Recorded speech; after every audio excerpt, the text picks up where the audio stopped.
कांग्रेस के लिए हर तरफ से बुरी खबरें आ रही हैं। राहुल गांधी लाख कोशिशें कर रहे हैं कि उनकी दाल गल जाए, लेकिन हर तरफ से उन्हें झटके पे झटका लग रहा है। देश के लोग को राहुल गांधी की बातों पर भरोसा ही नहीं है, लेकिन कांग्रेस के लोग जबरदस्त बयानबाजी में लगे हैं। बिहार में चुनाव के दौरान राहुल गांधी ने मछली पकड़ी, मखाना फोड़ा, जलेबी बनाई, दौड़े, पुशअप्स किए, ठंड में टी शर्ट पहनकर चले, लालू के घर भोज भी खाया, लेकिन कोई भी फायदा नहीं हुआ। राहुल गांधी ने कभी सोचा है कि वो बार बार क्यों चुनाव हार जाते हैं? बिहार में कांग्रेस 61 में से केवल 6 सीटें जीत पाई। वोट शेयर 8.71% रहा। शायद कांग्रेस ने अघोषित तौर पर बिहार की बड़ी हार पर मंथन कर लिया होगा, लेकिन कांग्रेस के लोग अब भी हार स्वीकार करने के लिए तैयार नहीं हैं। वो अब भी वोट चोरी का राग अलाप रहे हैं, लेकिन वो खुद घिर गए हैं।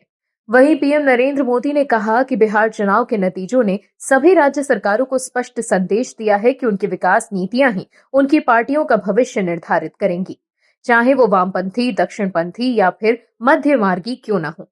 छठा रामनाथ गोयनका व्याख्यान देते हुए पीएम नरेंद्र मोदी ने उन लोगों पर भी कटाक्ष किया जो उन्हें और बीजेपी को हमेशा चुनावी मोड में रहने वाले की बात करते हैं। उन्होंने कहा कि 24 घंटे विकास और लोगों की संवेदनाओं के प्रति कटिबद्ध रहने का भावनात्मक मोड ही है जो बीजेपी का चुनाव जिताता है, लेकिन कांग्रेस के लोग अब भी वही गलती कर रहे हैं। क्या है पूरी खबर, बताते हैं आपको इस रिपोर्ट में। दर्शकों, कांग्रेस नेता सुप्रिया श्रीनेत ने एक्स पर एक वीडियो शेयर किया जिसमें एक व्यक्ति बिहार में वोट चोरी का आरोप लगाते हुए एक घटना का जिक्र कर रहा है। वीडियो में वो व्यक्ति ये कहते हुए सुनाई दे रहा है कि जब वो बीजेपी कार्यालय में रिपोर्टिंग कर रहा था तो एक पार्टी कार्यकर्ता उससे बात करने लगा। इसके अलावा भी सुप्रिया श्रीनेत लगातार वोट चोरी का राग अलाप रही थीं। अब सुप्रिया श्रीनेत ने एक्स पर लिखा कि एसआईआर से जबरदस्त वोट चोरी की जा रही है, इसीलिए खुद दबाव बनाया जा रहा है। इसी भरी दबाव के चलते तीनों बीएलओज ने आत्महत्या कर ली। राजस्थान मुकेश जांगीड़, केरल के अनीश जॉर्ज और मध्य प्रदेश के उदय भान सिहारे। ये कैसी जानलेवा कार्रवाई है ज्ञानेश जी? वहीं सुप्रिया श्रीनेत के पोस्ट पर यूजर्स ने करारा जवाब दिया। एक यूजर ने लिखा कि तीनों बीएलओ की मौत को एसआईआर से जोड़ना पूरी तरह झूठी बात है। राजस्थान, केरल और एमपी किसी भी एफआईआर, पुलिस रिपोर्ट या फिर परिवार के बयान में एसआईआर दबाव का जिक्र तक नहीं। मुकेश जांगीड़ व्यक्तिगत तनाव की वजह से, अनीश जॉर्ज पारिवारिक कारणों की वजह से और उदयभान सिहारों ने स्वास्थ्य मानसिक तनाव की वजह से अपनी जान ली। वोट चोरी का शोर बहुत है, लेकिन आज तक एक भी आधिकारिक सबूत नहीं दिया गया।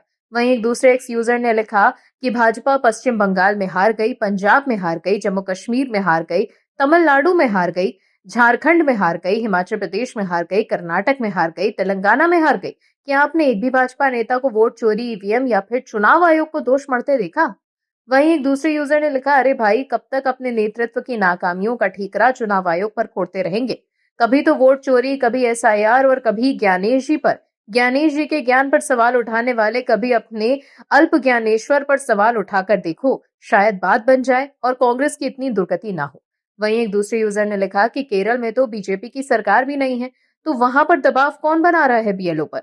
वहीं एक यूजर ने लिखा कि राहुल गांधी आजकल वोट चोरी की बातें क्यों कर रहे हैं, इसका चुनाव आयोग से कोई मतलब नहीं है। ये सवाल तो राहुल गांधी के राजनीतिक अस्तित्व से जुड़ा हुआ है। राहुल अपनी पार्टी को ये जताना चाहते हैं कि कांग्रेस की लगातार हार के लिए वो कतई जिम्मेदार नहीं। कांग्रेस को तो वोट चोरी ने हराया है।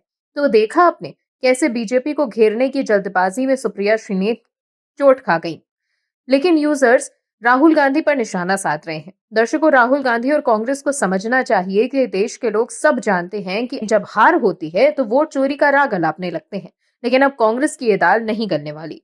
आप दर्शकों से विनम्र निवेदन है कि चैनल को सब्सक्राइब जरूर करें